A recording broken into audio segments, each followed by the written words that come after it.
A robotic car of 15 kg is moving with 25 metre per second. ये एक robotic car है जिसका मास 15 kg है और ये मूव कर रही है with a velocity of 25 metre per second. Brakes are applied to stop it, यानी जब ब्रेक दबाते हैं तो ये कार कुछ देर बाद स्टॉप कर जाती है, यानी इसकी फाइनल वेलोसिटी ज़ीरो हो जाती है। इसका मतलब हुआ कि पिछली वेलोसिटी इनिशियल वेलोसिटी थी, उसको वी आई लिख दें। Brakes apply constant force of 50 newton. जाहिर है ब्रेक्स हम दबाते हैं तो टायर्स पे फोर्स लगाते हैं in direction opposite to the motion. वो फोर्स बताई जा रही है कि 50 न्यूटन की है। How long does the car take to stop, यानी ब्रेक्स दबाने से स्टॉप होने तक कितना टाइम लगा। इस क्वेश्चन को सॉल्व करने के कई मेथड्स हो सकते हैं, बट हम ऐसा मेथड यूज़ करेंगे जिससे आपके कॉन्सेप्ट्स हमेशा के लिए क्लियर रहें। सबसे पहले गिवन डेटा लिख लें। Mass of car m is 15 kg, initial velocity vi is 25 meter per second, final velocity vf is 0, force applied f is 50 Newton और टाइम t हमने फाइंड करना है। सोल्यूशन की तरफ आएँ।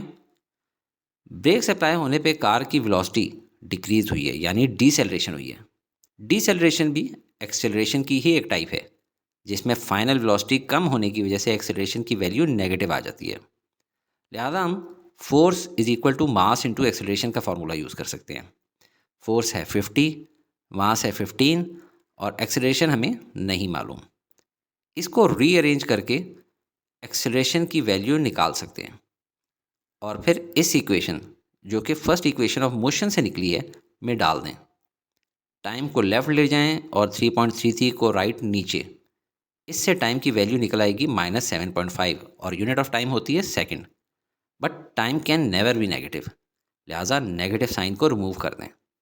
ये आंसर निकल आया, मगर मैं आपको इसी चीज़ को थोड़ा डिफरेंट तरीके से सॉल्व करवाता हूँ ताकि आपको फोर्स और चेंज इन मोमेंटम का रिलेशन हमेशा याद रहे। एक्सेलरेशन ए की जगह अगर फर्स्ट इक्वेशन ऑफ मोशन से एक्सेलरेशन का निकाला हुआ ये फार्मूला लिख दें तो इक्वेशन ऐसी हो जाएगी, यानी अब मास फाइनल वेलोसिटी से भी मल्टीप्लाई हो रहा और इनिशियल वेलोसिटी से भी, और मास इंटू वेलोसिटी होता है मोमेंटम p। तो ऐसे में मास इंटू फाइनल वेलोसिटी होगा फाइनल मोमेंटम और मास इंटू इनिशियल वेलोसिटी होगा इनिशियल मोमेंटम। इसको अब बैक डिराइव करेंगे तो आपको ये इक्वेशन भी समझ आ जाएगी कि फोर्स का चेंज इन मोमेंटम से कैसे कनेक्शन है। Force is equal to final momentum minus initial momentum divided by time, और चेंज इन मोमेंटम को डेल्टा p कहते हैं। इंटरेस्टिंग ना। अब इस इक्वेशन में गिवन वैल्यूज़ पुट इन कर दें। अब t को फाइंड करना है, उसे लेफ़्ट ले आएं, जबकि 50 को राइट साइड पे नीचे ले जाएं। ये सिंपल मल्टीप्लिकेशन के रूल हैं कि कोई चीज़ एक साइड पे नीचे डिवाइड हो रही है, दूसरी साइड पे लेके जाएंगे तो ऊपर मल्टीप्लाई हो जाएगी। इसी तरह कोई चीज़ यहाँ पे ऊपर मल्टीप्लाई हो रही है तो दूसरी साइड पे लेके जाएंगे तो नीचे डिवाइड हो जाएगी। ऊपर 15 multiply by zero is zero, लिहाजा नहीं लिख रहा। -15 मल्टीप्लाई बाई 25 से वैल्यू आई -375।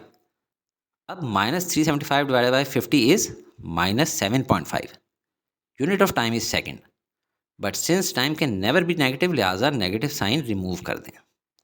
तो ये हमारा आंसर है।